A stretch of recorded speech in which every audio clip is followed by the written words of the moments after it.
Welcome to the Forward Marketing Podcast, the podcast that covers internet marketing strategies and leadership tactics to move your business forward. With your host, Joshua Jarvis. Welcome back to Forward Marketing Podcast. That's the number 4, RD Marketing Podcast. And I am again your host, Joshua Jarvis, looking forward to today's episode and really covering how to select a good CRM. This actually came from one of you guys had submitted it, and just in the talks with some business owners over the years, as well as this email that I got, that it's great to generate leads, but if you don't know what to do with them, then what's the point? I mean, how do you measure success of a marketing campaign, for instance, if you don't have a way to track it? And so that's where this episode's come from. Before I get into that, I did get another email from a gentleman that said something like he didn't understand what I was trying to do. And I really appreciate it when I get emails like that, because it tells me that I may not be very clear about what my goal is. My goal is pretty straightforward. It's to grow your business. And so I try to cover topics that, as you listen to this, that it would help you grow your business. Am I selling something? Am I the best salesperson on the planet? No, because I am not selling anything in these podcasts. I'm trying to educate and grow your business. That's what I'm passionate about. What would be, why would I do this? Well, maybe it builds credibility. Maybe it causes you to want to find out more about me and potentially hire me for your company or something like that. That may be the sort of ulterior motive, if you will. But my goal from getting into this business from the beginning was to help you grow your business. And the more and more I talk to small business owners, everything from real estate agents, insurance agents, particularly a lot of the ones that I talk to are in the service industry. They don't have systems in place. And so that's what these podcasts are about, is teaching you techniques that you can use to generate leads, but in a systematic way, so that way you can actually repeat it. So it's not enough to say, hey, I run Facebook ads and generate leads. It's, what's the process? And so that's really the point of the podcast.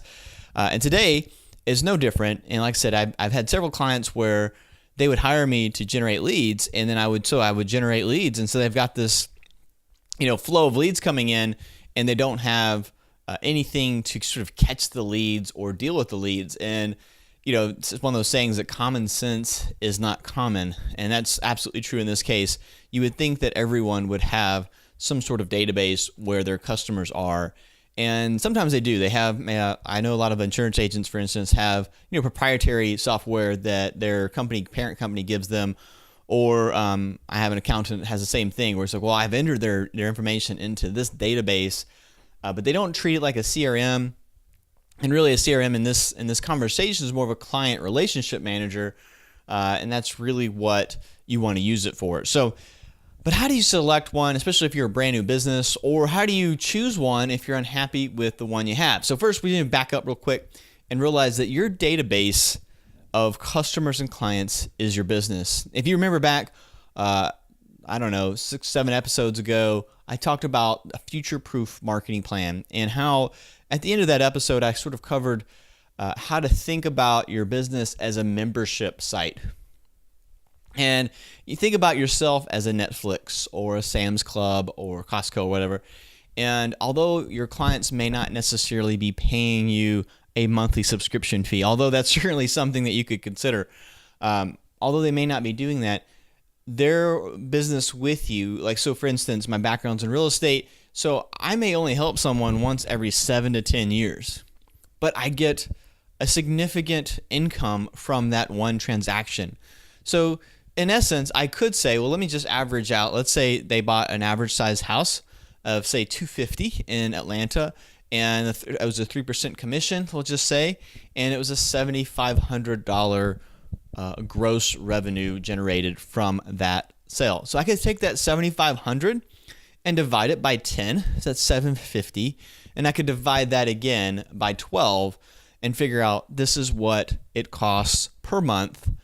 This is what I'm getting, sort of generating from this client per month. If I wanted to do it that way, if I really wanted to understand sort of membership marketing, I could do that. I think it's actually a really, really good idea, because it's eye-opening. If you, like one year I sold 105 homes. If I was to take all of those clients and really average it out over a monthly basis and sort of say, hey, here's what the projected time frame of them to sell is again, I really understand why I need to be connecting with them on a monthly basis and really stay on top of that relationship. The other reason why I mentioned the membership marketing conversation in the previous episode is also because it makes your business sellable. So one of the purposes of getting all of your clients inside of a CRM is to make the business something that you could actually sell. Now, I know a lot of you are shocked that you would ever I would never sell my business. I'm going to work. At some point, don't want to really just shatter your dreams and hopes, but at some point we all die. And so even if you're going to give the business to somebody else, you really need to have some sort of container for all the clients that you have. And that's what a CRM is. So if you have a CRM, I do apologize. If you're on top of your CRM, I do apologize for this episode. Then you could skip to the next one, or you can go back and re-listen or have your week off this week. But if you would all want to learn sort of what should you be looking for in a CRM, particularly in 2018, then listen on. So when I looked at CRMs, and I have tried everything, I'll be honest with you, I am a CRM junkie. I love to get software and learn about it. I've downloaded so many different things, whether it's graphic stuff or CRMs or any new piece of software. I am all over it. I love learning how it works. I love trying to figure out new ways to use it. One of my favorite things is figuring out, can I make it work with Zapier, especially even if it doesn't have a natural API connection.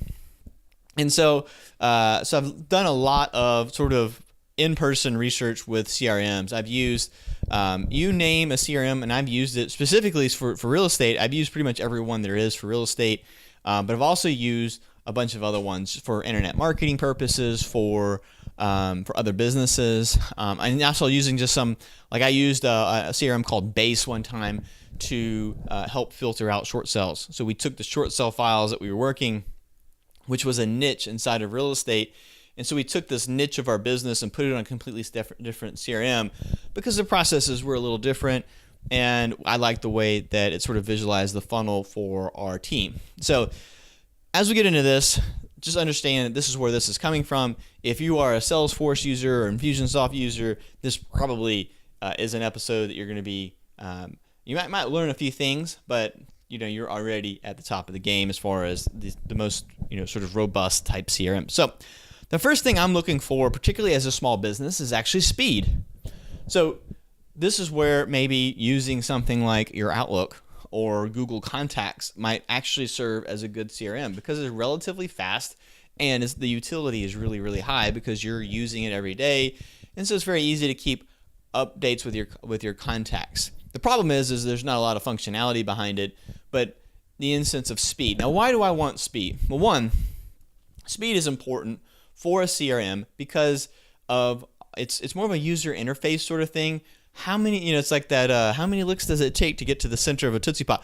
It's how many clicks does it take to get something done, and then what happens to the interface. And now this may sound really nerdy and geeky, but just track with me. If you're clicking on something and the pages have to reload, you're wasting several seconds, right? And we're an instant gratification society right now, and so this should be a shock that speed matters pretty much the most. And so for me, my first interaction with a CRM is how fast is it? Can I get the things done I want to get done in a timely manner? And it's not just me because maybe I have a specific personality type. It's also think about speed from a standpoint of your employees. If your employees are interacting with the software and it's slow, what are they likely to do? They're likely to go and seek a distraction while it loads. They could be opening up Facebook. If you've got your you've got some sort of protection on your internet at the office where they can't go and on the social media, then they're going to be on their phone, whether it's playing Angry Birds or whatever it is. There's a distraction opportunity there, and so speed is a great eliminator of that. And also, how quickly, like for instance, if you're a salesperson, how quickly can you go from contact to contact to contact if you're making a lot of outbound sales calls? So that's why speed is really important. And the other thing it does is that one of the biggest things with CRMs is sort of the portability of your business. And so let's say you wanted to You don't want to have to pick a CRM every year. All right, it takes a lot of effort to pick and switch CRMs. And so if you pick one that's super fast, and as you understand the company values and that's maybe speed is really important to them, then that's going to be really a big deal. So one of the fastest ones that we use in real estate, so this is a real estate specific one. It was called Follow Up Boss, and it's the fastest one that I've ever used as far as what it needs to do. Does it have a lot of functionality? No, not really. But can you record notes? Can you set appointments? Can you move contacts down records as far as what you're doing? Yes. And the thing is that when I compare something like Follow Up Boss, and there's probably another one for your industry that's very similar, built the same way, that it's about the speed. High Rise, all of their products, Backpack, High Rise, all those were really, really very fast. So I like those as well if you're not in real estate. But those are, again, as you're testing it out, and my message to you throughout this whole thing is the only way to test these is to take different scenarios that you run into. So like for a real estate agent, they would actually take a new lead all the way through the process, pretend like they're talking to the client, and take every single scenario and run it through that CRM before they move their entire database over. And so it's really, really important. One of the CRMs that I used was called Contactually, and it has this great functionality where it sort of helps you remember to stay on top of people or stay in contact with people. And but the problem was as you started to add layers to it as far as the scenarios that you're using, it became kind of slow. So in the beginning it was fast and had this great functionality, but in the end, especially once you added all of your LinkedIn contacts, it slowed it down. It wasn't built, in my opinion, when I tested it, which was several months ago.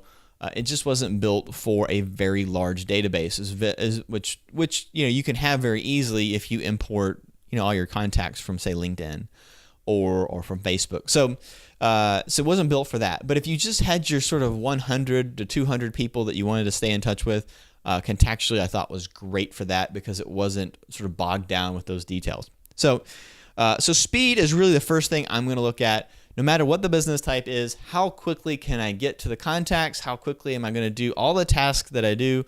And really, that's probably the first step. Is not so much looking at speed, but really before you decide to switch a CRM or before you decide to move forward with a CRM, it's useful to have a list of all the different tasks that you currently do now. And I would write down the offline tasks. I'd write down the online tasks. So things that you don't use a CRM for now and things that you do use a CRM for now. And what are you currently using? So does it send email for you, for instance?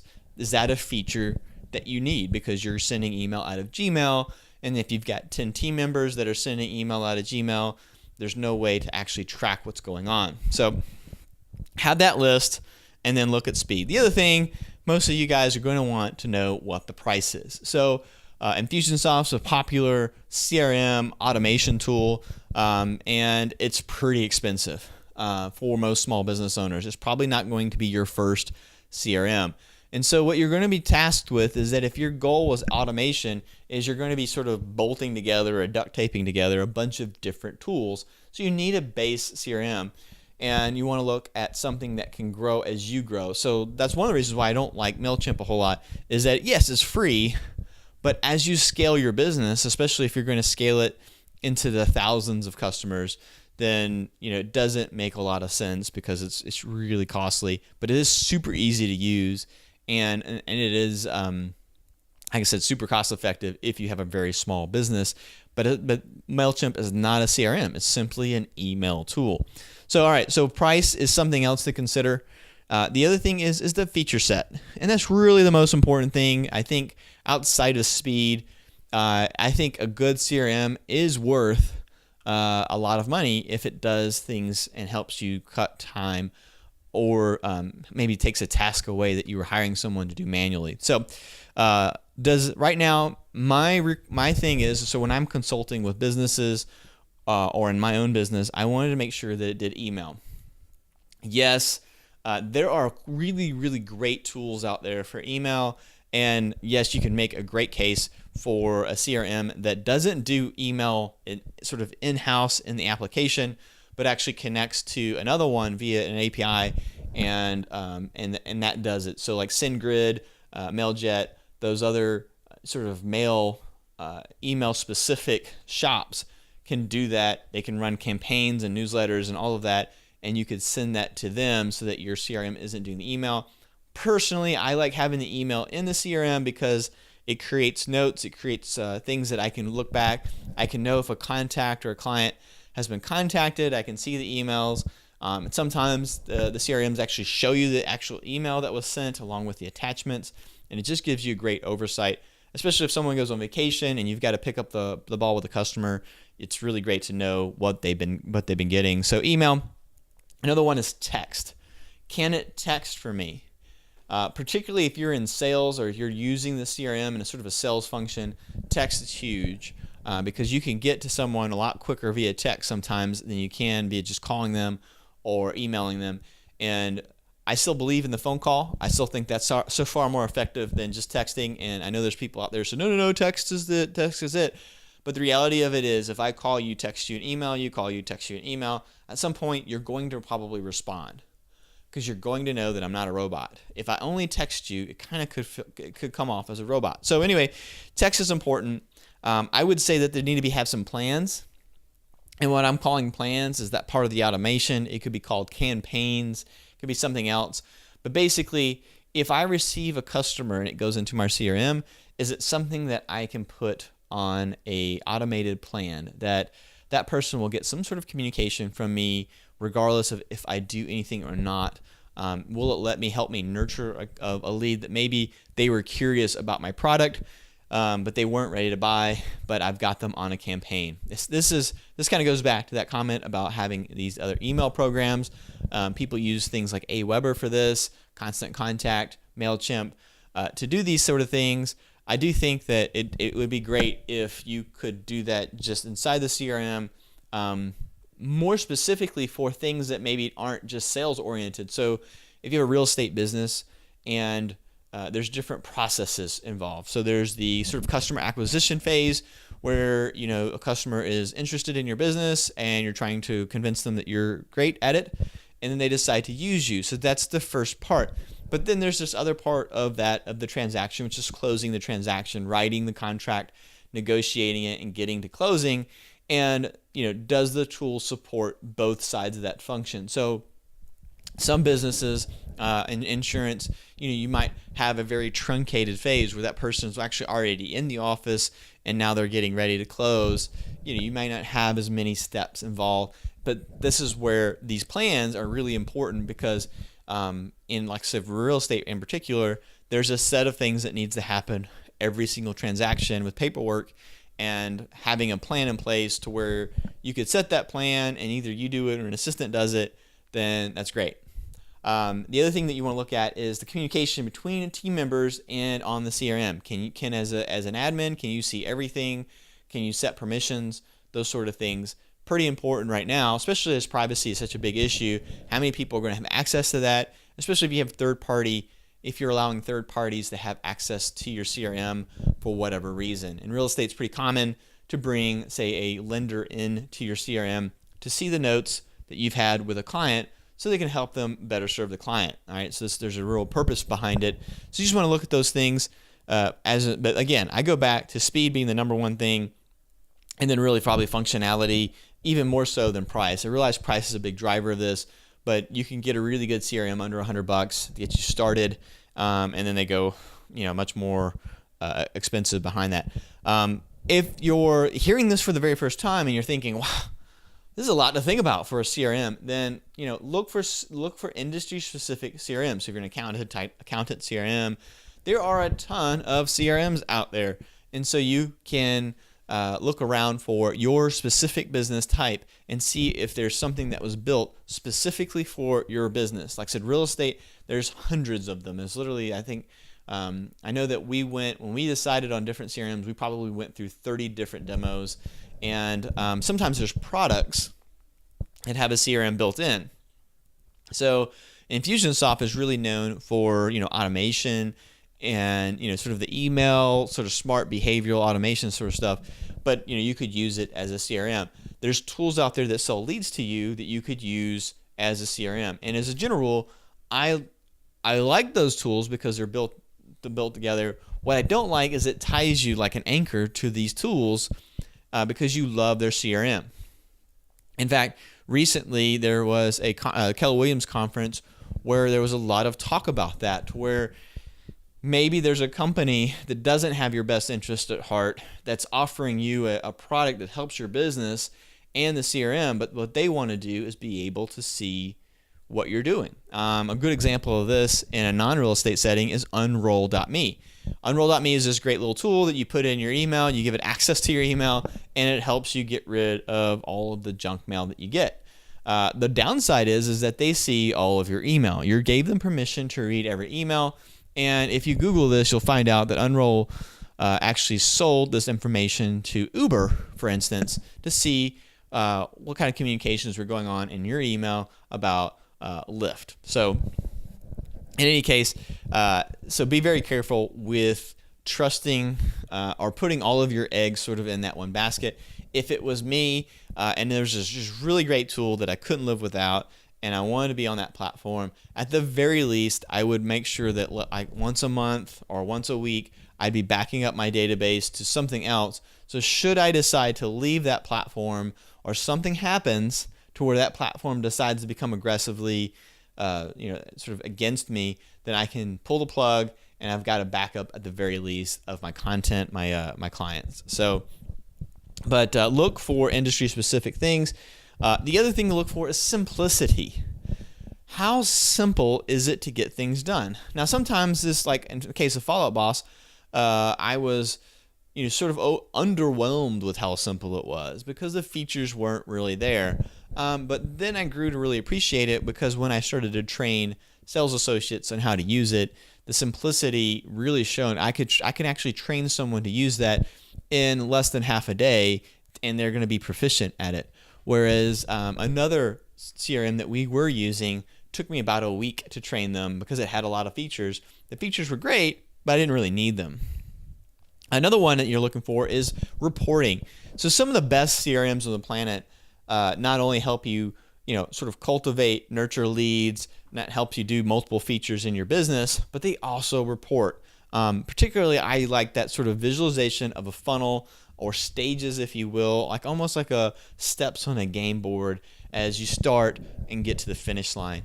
And so a really good CRM can show you the back end, how your agents, how your salespeople are doing, how your team members are doing from getting something done, from start to finish. And so sometimes that takes a little bit more robust CRM. I haven't seen it executed really well. One of the best examples of this is not really a CRM. It's called something called Pitchbox, and it's actually used to help generate leads, generate links, and outreach for digital marketing businesses. But they have an amazing tool that shows you how people. It literally helps you see how many people are each person contacting, how many conversions are they getting, all the way down to sort of the closings, if you will. So you want something that can help you really get a handle on your business, because that's ultimately one of the best parts of a CRM is to say, okay, I've got 100 new leads, I've got 50 leads that are in that are pending, and I've got 20 leads I closed last month, whatever. But you want to be able to see that, so you can actually see the production of your team. And it sure does beat having to do a spreadsheet or have yet another tool where you're having to import information. So if a CRM does that, it's pretty amazing. So big thing is, for you though, the only CRM that's really good, you might have heard this saying, is the one that you use. And the only way to know that you use it is to take that list I told you at the beginning and sort of work through your workflow.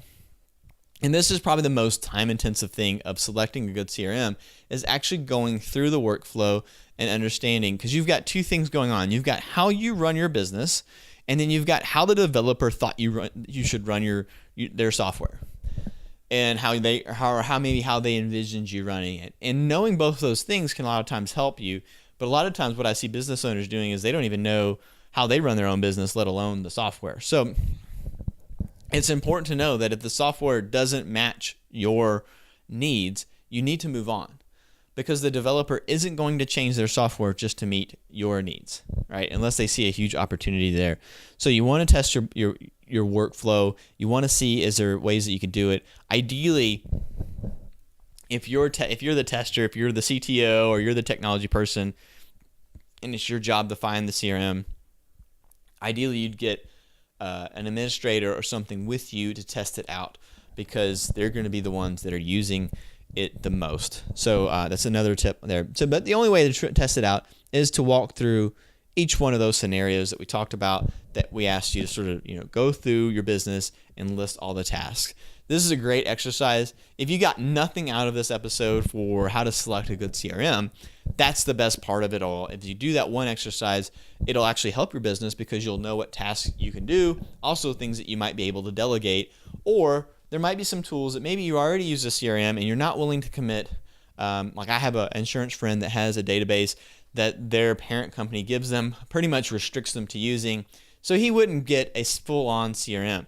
What he would get is tools to help those tasks that we mentioned. So if he wants to do a newsletter, he just would set up use a tool that's specific for that. So if you have any questions about this, I know that a 30-minute podcast is not going to be the best way to solve your CRM issues, but I wanted to cover it because we just had a client where we were sending leads to, and he had nowhere to put the leads, no way to follow up with them or anything. And when I started talking about CRM, his eyes glazed over, and I said, all right, so this is where you put your clients, this is where your business is, and it makes the business sellable. And that's, to me, the takeaway. And his eyes lit up. You mean I can create a business where I can sell it? Yes. The only reason why a person would buy another person's business outside of the upside potential of these tech companies, and even then, it's all about the number of users as far as a tech company is concerned, and it's all about your customers already. How loyal are they? How easy is it to get them to come back? And so, like if you are an accountant, for instance, how many times does this person continue to come back to you year after year after year after year? And is this something that if I was going to buy it, would they continue to buy from me?